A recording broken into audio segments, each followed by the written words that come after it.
Selamat datang di Cerita Ocha. Semoga kalian tetap sehat ya.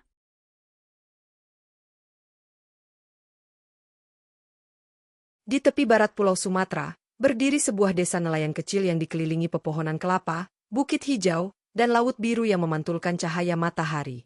Desa itu hidup dengan sederhana, tapi damai. Penduduknya akrab satu sama lain, saling membantu dalam kesusahan. Di antara rumah-rumah panggung yang berjajar di pinggir pantai, ada sebuah rumah kayu tua dengan atap rumbia, tempat tinggal seorang janda tua bernama Mande Rubayah. Ia hidup berdua saja bersama anak laki-laki semata wayangnya, Malin Kundang. Sejak suaminya meninggal karena tenggelam saat melaut bertahun-tahun lalu, Mande Rubayah membesarkan Malin seorang diri. Ia menolak untuk menikah lagi, bukan hanya karena cintanya begitu dalam pada suaminya, tapi karena ia tak ingin Malin kehilangan perhatian. Setiap hari, Mande Rubayah menjajakan kue ke pasar, kadang dibantu Malin, kadang harus pergi sendiri ketika Malin demam atau sedang sekolah. Ia rela berpeluh di dapur tengah malam demi membuatkan kue yang bisa dijual esok pagi, hanya untuk memastikan anaknya bisa makan dan sekolah seperti anak-anak lain. Bagi Mande Rubayah, Malin adalah dunia, harapan, dan satu-satunya alasan ia terus bertahan hidup. Malin tumbuh menjadi anak yang tampan dan cerdas. Ia cepat menangkap pelajaran, bahkan kadang menjadi tempat bertanya teman-temannya yang kesulitan membaca. Tak hanya pandai, Malin juga rajin membantu ibunya. Setiap pagi sebelum matahari muncul di ufuk timur, Malin sudah bangun, menyapu halaman rumah dan mengangkat ember berisi adonan kue dari dapur. Ia tahu ibunya terlalu lelah jika harus melakukan semuanya sendirian. Ia kadang menolak ajakan teman-temannya bermain ke laut demi membantu sang ibu mengantar kue-kue ke pasar. Ia menggendong keranjang besar di punggungnya sambil menggenggam tangan ibunya, menyusuri jalan berpasir yang masih basah oleh embun pagi. Senyum Mande Rubayah setiap kali melihat Malin tertidur di pangkuannya setelah seharian membantu adalah pengobat segala lelah. Malin sering berkata, "Suatu saat nanti, Mak, Malin akan buat rumah besar untuk kita. Mak tak perlu lagi jualan. Kita akan hidup senang." Dan kata-kata itu selalu menjadi harapan Mande Rubayah, bahan doa yang tak pernah ia lewatkan tiap malam. Namun, kehidupan di desa kecil mereka tak banyak menjanjikan perubahan. Tahun berganti, Malin makin dewasa dan mulai merasa gelisah. Ia sering menatap ke arah laut, memandang kapal-kapal dagang yang berlabuh sebentar lalu menghilang di cakrawala. Di matanya, kapal-kapal itu membawa harapan, membawa cerita tentang kota besar, uang berlimpah, dan kemewahan yang selama ini hanya bisa dibayangkan dari cerita pedagang. Ia ingin mencoba peruntungan. Ingin keluar dari lingkaran kemiskinan yang selama ini membelenggu ibunya. Suatu malam, dengan wajah serius, ia duduk di samping ibunya dan berkata, "Mak, izinkan Malin merantau. Kalau tetap di sini, Malin hanya akan jadi nelayan miskin. Tapi kalau Malin pergi, mungkin suatu hari Malin bisa jadi saudagar besar. Mak tak perlu jualan lagi." Kalimat itu bagai petir bagi Mande Rubayah. Ia terdiam, lalu menatap wajah anaknya lama sekali. Hatinya bergetar hebat, karena ia tahu dunia di luar sana keras, jauh lebih kejam daripada kampung kecil mereka. Tapi ia juga tahu, tak mungkin mengurung Malin selamanya. Dengan mata berkaca, ia mengangguk. "Kalau itu bisa membuatmu bahagia, Mak relakan. Tapi jangan pernah lupakan Mak di sini, Nak," bisiknya. Hari keberangkatan pun tiba. Malin berdiri di dermaga, dikelilingi warga desa yang ikut mengantar. Sebagian mengaguminya, sebagian tak yakin anak itu bisa bertahan di luar sana. Sementara itu, Mande Rubayah berdiri memeluk anaknya erat. Matanya sembab, namun tetap menahan air mata agar Malin tak goyah. Ia menyelipkan sehelai kain kecil ke dalam tas anaknya. Kain itu ia tenun sendiri, bertuliskan nama, Malin, di sudutnya. "Ini untukmu, agar kau ingat kampung halamanmu," katanya. Malin tersenyum, mengecup tangan ibunya, lalu menaiki kapal yang membawanya menuju dunia baru. Ketika kapal mulai menjauh, Mande Rubayah masih berdiri di ujung dermaga, melambai dengan tangan gemetar. Angin pantai meniup rambutnya yang sudah mulai memutih. Di hatinya hanya ada doa, agar anaknya selamat, agar suatu hari ia pulang, dan agar kasih mereka tak pernah pupus oleh waktu dan jarak. Waktu berlalu. Hari berganti minggu, minggu menjadi bulan, bulan pun berubah menjadi tahun. Namun tak satu pun kabar datang dari Malin. Tak ada surat, tak ada orang yang membawa pesan. Mande Rubayah tetap menanti di tempat yang sama setiap pagi, di ujung dermaga, di bawah pohon kelapa tua yang dulunya sering mereka duduki bersama. Setiap suara kapal yang datang membuat jantungnya berdebar, berharap wajah yang turun dari sana adalah Malin. Tapi tak pernah satu pun membawa wajah itu kembali. Orang-orang mulai menganggap Mande Rubayah sudah mulai gila karena terlalu lama berharap. Sudahlah, Bu Rubayah, mungkin dia sudah lupa, kata sebagian orang. Tapi Mande Rubayah tetap percaya, anakku bukan anak yang lupa diri. Ia pasti sibuk. Ia pasti sedang berusaha membuat hidupnya lebih baik. Setiap malam, ia masih menyalakan pelita kecil di jendela, agar Malin tahu bahwa rumah ini masih menantinya. Hati seorang ibu memang tak bisa begitu saja padam, meski dilanda hujan dan badai kerinduan. Hari-hari terus berlalu, dan keriput di wajah Mande Rubayah makin dalam. Setiap kali ia berjalan ke pasar, tubuhnya kian bungkuk, langkahnya makin pelan, tapi semangatnya tetap hidup. Ia terus membuat kue meski tangannya tak sekuat dulu. Di hatinya, ia masih menggenggam harapan. Ia selalu percaya bahwa Malin sedang berusaha keras di negeri seberang, membangun masa depan seperti yang ia janjikan. Namun, di saat yang sama, bayang-bayang kegelisahan mulai merayap. Bagaimana jika Malin sakit? Bagaimana jika ia lupa jalan pulang? Bagaimana jika Malin telah meninggal? Setiap kemungkinan buruk itu muncul seperti ombak yang memukul batu karang, tapi tak pernah bisa menjatuhkan keyakinan Rubayah sepenuhnya. Ia masih mengikat doa dalam setiap sujud, menyebut nama anaknya, meminta langit menjaga Malin dari mara bahaya. Tapi semakin lama, desa pun berubah. Anak-anak yang dulu teman sepermainan Malin kini telah dewasa, banyak yang menikah, dan mereka pun ikut heran mengapa Malin tak pernah mengirim kabar. Sebagian mulai berkata bahwa Malin mungkin telah lupa asalnya, dan ibunya hanyalah bayangan masa lalu yang tidak penting.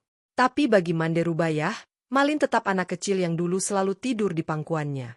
Sementara itu, di seberang lautan, Malin benar-benar menjalani hidup yang jauh berbeda dari yang ia tinggalkan. Ia beruntung, karena setelah menumpang kapal itu, ia diangkat menjadi anak angkat oleh seorang saudagar kaya yang tak memiliki anak. Malin belajar berdagang, mengenal nilai emas, permata, dan cara bernegosiasi. Ia cepat memahami pasar, cepat membaca peluang, dan lambat laun, ia pun menjadi sukses. Ia membuka usaha sendiri, membangun armada dagang, dan dikenal sebagai saudagar muda yang lihai dan disegani. Namun, dalam setiap langkahnya, ia juga mulai mengubur bagian-bagian masa lalu. Nama ibunya tak lagi disebut, nama kampungnya perlahan terkikis dari ingatan. Ia tak pernah bercerita pada siapapun bahwa ia berasal dari keluarga miskin. Bahkan, ia malu jika harus mengakui bahwa ia dulu menjual kue di pasar bersama ibunya. Dunia yang mewah ini menuntut citra. Dan di dunia itu, kisah tentang seorang anak nelayan miskin terasa seperti noda. Malin pun makin jauh dari dirinya yang dulu. Dalam hatinya, ada ruang yang kosong, tapi ia menutupinya dengan kekayaan, pesta, dan kesibukan. Kemewahan tak hanya mengubah cara Malin hidup, tapi juga orang-orang di sekitarnya. Ia menikahi seorang gadis cantik, anak saudagar terhormat, yang selalu berpakaian anggun dan memandang dunia dari atas. Istri Malin adalah wanita yang cerdas, tapi juga sangat peduli pada status dan kehormatan keluarga. Ia tak tahu menahu tentang asal-usul Malin yang sebenarnya, karena Malin sengaja menyembunyikan itu. Dalam setiap pertemuan bisnis atau pesta, Malin memperkenalkan dirinya sebagai anak pedagang dari kota, bukan dari desa kecil di pinggir pantai. Istrinya pun merasa bangga, merasa telah menjadi bagian dari keluarga bangsawan yang terhormat. Namun jauh di dasar hati Malin, kadang muncul rasa bersalah yang tak bisa dijelaskan. Saat duduk sendirian di dek kapal, mendengar ombak yang menghantam badan kapal, bayangan wajah ibunya kadang muncul. Senyumnya, suaranya yang lembut, doa-doanya yang tulus. Tapi dengan cepat, Malin mengusir semua itu, merasa bahwa masa lalunya tak punya tempat di kehidupan yang kini ia bangun dengan susah payah. Satu waktu, Malin memutuskan untuk memperluas jalur perdagangannya ke arah barat. Ia ingin menguasai pasar rempah yang terkenal subur di wilayah Sumatera. Ia pun mengatur pelayaran besar menuju pulau tempat ia dulu berasal, tanpa pernah menyadari bahwa hatinya akan diuji. Kapal mewahnya dilengkapi segala keperluan, awak kapal terlatih, bahkan istrinya ikut serta dalam perjalanan itu. Saat kapal itu mendekati pantai desa kecil tempat ia dilahirkan, Malin berdiri di geladak, memandang bukit-bukit hijau yang samar-samar terasa akrab. Namun hatinya tetap dingin. Baginya ini hanya sebuah tempat persinggahan dagang. Ia tak menganggapnya kampung halaman. Ia bahkan tak terpikir untuk mencari ibunya. Bagi Malin, masa lalu adalah sesuatu yang tak lagi relevan. Tapi takdir seolah berkata lain. Ketika warga desa melihat kapal mewah bersandar di dermaga, berita itu cepat menyebar, dan sampai ke telinga seorang wanita tua yang tengah menjual kue keliling desa. Mande Rubayah segera menjatuhkan keranjang jualannya ketika mendengar kabar itu. Jantungnya berdegup kencang. Sudah lama ia menanti momen ini. Dengan langkah tergesa, ia menuju pelabuhan, tak peduli pada panas atau lelah.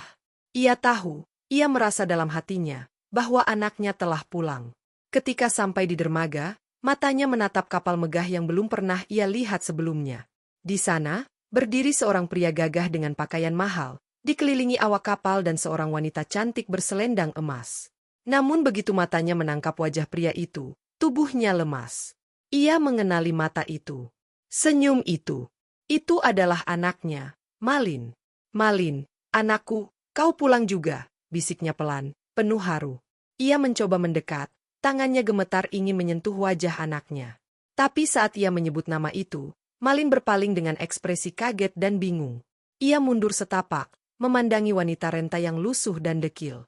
Dan ketika sang istri menarik lengannya dengan wajah jijik, Malin hanya berdiri mematung, sementara ibunya terus memanggil namanya, dengan suara yang pelan tapi penuh cinta. Tatapan Mande Rubayah tidak pernah berpaling dari wajah anaknya. Di matanya, Malin masih anak kecil yang dulu tidur meringkuk dalam pelukannya, bukan pria dingin yang kini berdiri dengan sikap tak mengenal. Ia terus menyebut nama Malin dengan lirih, berharap sekat waktu dan dunia tak membuat anaknya lupa suara ibunya. Tapi yang keluar dari mulut Malin justru adalah kalimat yang menusuk bagai sembilu. Maaf, Anda mungkin salah orang. Saya tidak mengenal Anda. Suara itu tegas, dingin, nyaris tanpa perasaan. Kata-kata itu membuat dunia Rubayah runtuh dalam sekejap. Ia berdiri terpaku, jantungnya seolah berhenti berdetak. Malin menunduk, menghindari tatapan mata sang ibu. Istrinya mencibir dan menariknya menjauh. Bisikannya terdengar, "Siapa wanita kotor itu? Jangan dekat-dekat, nanti orang mengira kau anak pengemis." Malin hanya mengangguk pelan, membiarkan penyangkalan itu membungkus dirinya. Ia berpaling, berbalik badan, meninggalkan wanita renta yang telah mengandungnya 9 bulan, membesarkannya dengan tangis dan doa. Saat itu, tidak hanya kata yang ia tolak, tapi darah dan cinta yang selama ini menjaganya dari jauh. Mande Rubayah jatuh berlutut. Lututnya yang rapuh tak mampu menopang beban hati yang terhempas. Air mata mengalir begitu deras hingga membasahi tanah di bawahnya. Orang-orang mulai berkumpul, menyaksikan kejadian yang tak mereka duga. Sebagian terdiam, sebagian mengepalkan tangan marah. Itu anak kandungnya. Bagaimana bisa menyangkal ibunya sendiri, seru seorang warga. Tapi Mande Rubayah tak mendengar apapun lagi. Dunia terasa senyap, sepi, dan beku. Di dalam diamnya, hatinya menangis lebih nyaring dari suara siapapun. Ia memandang langit, seakan menuntut keadilan dari semesta. Ya Allah, bisiknya lirih, jika benar dia anakku, dan hari ini dia durhaka pada darah dan kasih yang melahirkannya, maka biarlah engkau yang membalas. Doa itu keluar bukan dari rasa dendam, tapi dari luka terdalam seorang ibu yang merasa dilupakan, dihapus, dibuang oleh darah dagingnya sendiri. Setelah itu, ia bangkit pelan, langkahnya lemah, tapi hatinya penuh gemuruh. Ia tak ingin menatap lagi wajah yang dulu ia cintai lebih dari hidupnya sendiri. Ia pulang dengan mata sembab dan tubuh gemetar, membawa pulang kekecewaan yang tak bisa disembuhkan oleh waktu. Tak lama setelah Mande Rubayah meninggalkan dermaga, langit mendadak berubah. Awan menggumpal pekat, angin bertiup kencang, dan ombak bergulung tinggi. Kapal megah yang ditumpangi Malin mulai terombang-ambing. Awak kapal berteriak panik, layar kapal robek diterpa angin. Petir menyambar di tengah laut, menciptakan suara menggelegar yang membuat laut seakan marah. Malin berdiri kaku di geladak, matanya tak bisa lepas dari daratan tempat ibunya berdiri beberapa saat lalu. Hatinya mulai gemetar. Ia merasakan sesuatu yang salah. Ada yang tidak beres. Ia tahu, ini bukan badai biasa. Ini adalah kemarahan alam, atau mungkin, kutukan. Istrinya menangis ketakutan, berpegangan padanya sambil menjerit, tapi Malin tak sanggup menjawab apapun. Dalam pikirannya, wajah ibunya muncul, bukan yang tadi penuh luka, tapi wajah lembut yang dulu membacakan doa sebelum ia tidur. Untuk pertama kalinya dalam hidupnya sebagai orang kaya, Malin merasa miskin. Miskin akan kasih, miskin akan keberanian, miskin akan pengampunan. Tapi waktu tak memberinya kesempatan kedua. Badai datang dengan murka yang tak bisa dihentikan oleh harta atau kekuasaan. Gelombang terakhir menghantam keras bagian belakang kapal, membuatnya terbelah. Semua penumpang tercebur ke laut. Malin mencoba berenang, tapi ombak terlalu kuat. Ia mencoba memanggil nama ibunya dalam pikirannya, berharap suara itu menjawab. Tapi yang terdengar hanya desau angin dan teriakan panik. Tubuhnya mulai kejang, napasnya berat. Dalam detik-detik itu, sesuatu yang tak terlihat mengikat tubuhnya.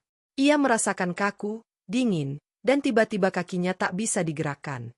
Perlahan, dari ujung kaki hingga ke dadanya, tubuhnya membatu. Ia menoleh, tangannya berubah menjadi batu. Ia berteriak, tapi suara itu tercekik oleh angin.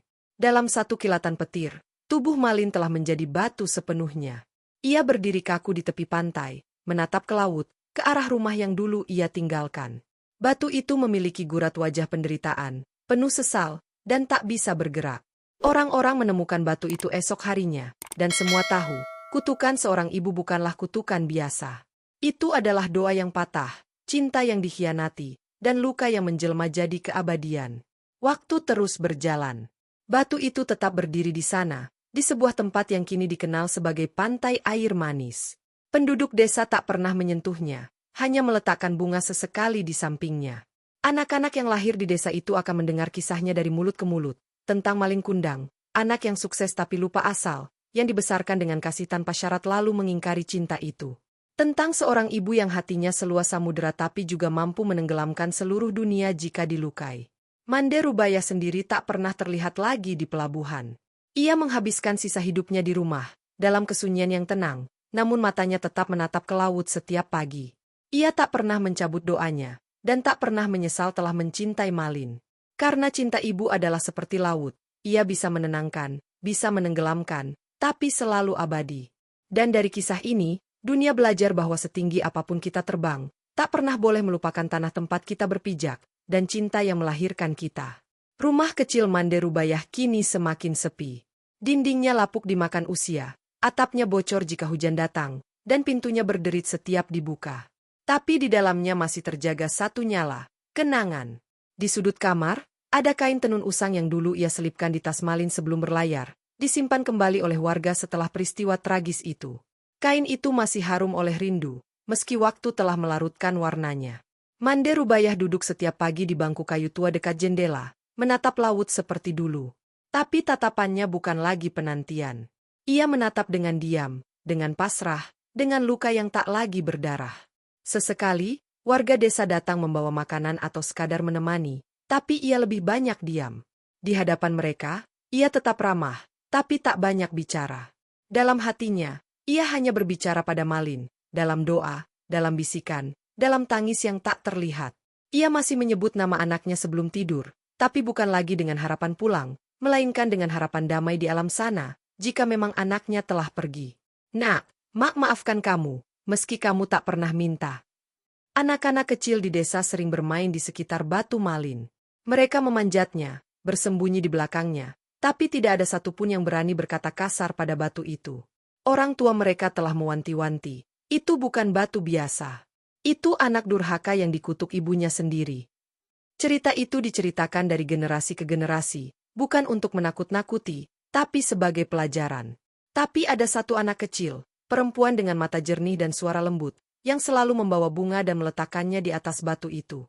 Ia pernah bertanya pada ibunya, kenapa kalau Malin salah, tak ada yang memeluk dia sebelum ia jadi batu? Pertanyaan itu menggema seperti palu ke hati para dewasa. Dunia memang cepat menilai, tapi lambat memberi pelukan. Banyak dari mereka yang dulu mengagungkan Malin saat sukses, lalu cepat menghakimi saat ia jatuh. Tak ada yang tahu gejolak hati Malin yang penuh tekanan, dilema, dan ketakutan akan identitas. Tapi anak kecil itu, dengan polosnya, telah mengajarkan, semua orang bisa salah, tapi cinta tak seharusnya hilang saat luka datang. Suatu malam, hujan deras turun membasahi desa. Angin menggoyangkan pohon kelapa, dan petir sesekali menyambar jauh di tengah laut. Di rumah tua itu, Mande Rubayah duduk sendirian di depan tungku kecil, memeluk kain tenun Malin yang kini menjadi selimut kenangan. Api di tungku nyaris padam, tapi ia tetap diam. Wajahnya menua dengan cepat. Rambutnya memutih semua. Pandangannya mulai kabur. Tapi pikirannya masih jernih, ingatannya tentang Malin masih setajam dulu. Ia mulai berbicara sendiri, seperti sedang berdialog dengan anaknya. Nak, Mak enggak pernah berhenti sayang sama kamu. Kamu salah. Iya. Kamu buat Mak hancur. Tapi kamu tetap darah Mak. Doa Mak tak pernah lepas darimu. Malam itu, ia terlelap di kursi, dengan napas berat tapi tenang. Di antara gemuruh hujan, ia tersenyum dalam tidur. Mungkin dalam mimpinya, Malin pulang dan memeluknya. Atau mungkin, mereka sudah bertemu kembali, di alam yang tak dihuni oleh penolakan dan penyesalan. Esok harinya, warga desa menemukan Mande Rubayah masih duduk di kursi, tapi tubuhnya sudah dingin. Ia wafat dalam damai, dengan kain tenun Malin masih tergenggam di dadanya. Warga menangis, bukan hanya karena kehilangan seorang wanita tua, tapi karena kehilangan lambang cinta sejati. Ia dikuburkan di bukit kecil yang menghadap langsung ke laut. Di nisan kayunya tertulis, Mande Rubayah ibu yang menunggu. Di hari pemakamannya, langit cerah, angin lembut, dan ombak tenang. Seolah alam pun menghormati perginya seorang ibu yang hatinya seluas samudera. Setelah kepergiannya, desa seperti kehilangan nyawanya. Banyak yang datang berziarah, meletakkan bunga, bahkan meneteskan air mata meski bukan kerabat. Karena mereka tahu, cinta seorang ibu seperti itu langka. Dan kisahnya, bukan hanya legenda, tapi pelajaran hidup. Doanya yang terakhir, mungkin sudah terkabul. Bahwa ia dan Malin bisa bertemu, di tempat di mana tidak ada lagi penyangkalan, tidak ada lagi luka. Hanya pelukan yang hangat, dan air mata yang berubah jadi cahaya. Tahun-tahun berlalu. Desa itu kini lebih ramai, banyak wisatawan datang untuk melihat batu Malin Kundang. Tapi warga tetap menjaga cerita itu seperti menjaga api kecil di tengah angin. Mereka tak pernah membiarkan kisah itu dilupakan. Bahkan, sekolah-sekolah di sekitar daerah itu mewajibkan anak-anak membaca cerita Malin, bukan hanya untuk tahu asal-usul legenda, tapi agar mereka belajar tentang akar, tentang cinta, dan tentang pentingnya mengenang siapa yang membesarkanmu. Di musala, ustaz bercerita tentang pentingnya menghormati orang tua. Di rumah-rumah, orang tua mendongengkan kisah Mande Rubayah sebelum tidur. Dan di pantai, batu itu masih berdiri, kokoh, diam, tapi penuh suara. Suara air yang menyapa, suara angin yang berbisik, seakan berkata, jangan jadi seperti aku. Malin Kundang mungkin telah membatu, tapi kisahnya hidup selamanya. Dan cinta Mande Rubayah, meski tubuhnya telah tiada, terus hidup di hati setiap ibu yang rela berkorban, dan di hati setiap anak yang belajar untuk tidak melupakan asal-usulnya. Kisah Malin Kundang tak hanya berhenti di bibir para penduduk desa. Ia mulai merambat keluar, diceritakan oleh pelancong yang pernah singgah, dicatat oleh penulis yang menangkap aroma haru dari desa pesisir itu. Kisah itu tak lagi sekadar dongeng pengantar tidur, ia menjelma menjadi kisah pengingat, peringatan hidup tentang dosa yang tak kasat mata, durhaka pada orang tua. Di setiap sudut Indonesia, nama Malin Kundang dikenal bukan karena kejayaannya, tapi karena kejatuhannya yang mengiris. Anak-anak yang mendengar kisah itu merenung, orang dewasa pun terdiam, karena di balik legenda itu, ada potongan-potongan kehidupan yang mungkin tak asing bagi mereka. Anak yang lupa diri, ibu yang ditinggal sendiri. Dalam sunyi, kisah ini terus berdetak di hati mereka yang diam-diam takut menjadi Malin. Dan dalam ruang-ruang doa, nama Mande Rubayah disebut-sebut oleh ibu-ibu lain yang juga merindu anak-anak yang jauh. Kisah ini menua bersama waktu, tapi tidak pernah usang.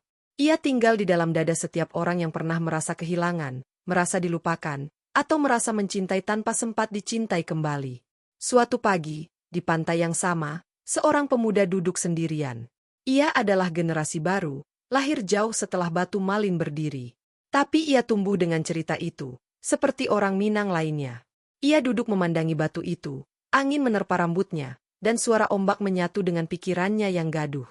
Ia sedang berjuang di kota besar, berusaha mengubah nasib seperti Malin. Tapi setiap kali ia pulang, ibunya selalu menyambutnya dengan mata yang berbinar. Kini ia bertanya pada dirinya sendiri, apakah ia sudah cukup berterima kasih? Apakah ia sudah cukup pulang? Batu itu seolah berbicara tanpa suara, jangan tunggu semua terlambat. Pemuda itu menangis pelan. Bukan karena kisah Malin, tapi karena ia sadar, cinta ibunya terlalu sering dianggap biasa. Setelah pagi itu, ia pulang, mencium tangan ibunya, dan untuk pertama kalinya sejak lama, ia berkata, terima kasih, Mak. Bukan karena ia takut dikutuk, tapi karena ia tak ingin jadi batu yang menyesal selamanya. Tak semua ibu seperti Mande Rubayah. Tapi setiap ibu punya bentuk cinta yang unik. Ada yang menunjukkan lewat masakan, ada yang lewat diam-diam membayar kuliah anaknya sambil menahan lapar. Ada yang tak pandai berkata sayang, tapi tubuhnya rela remuk demi melihat anaknya sehat.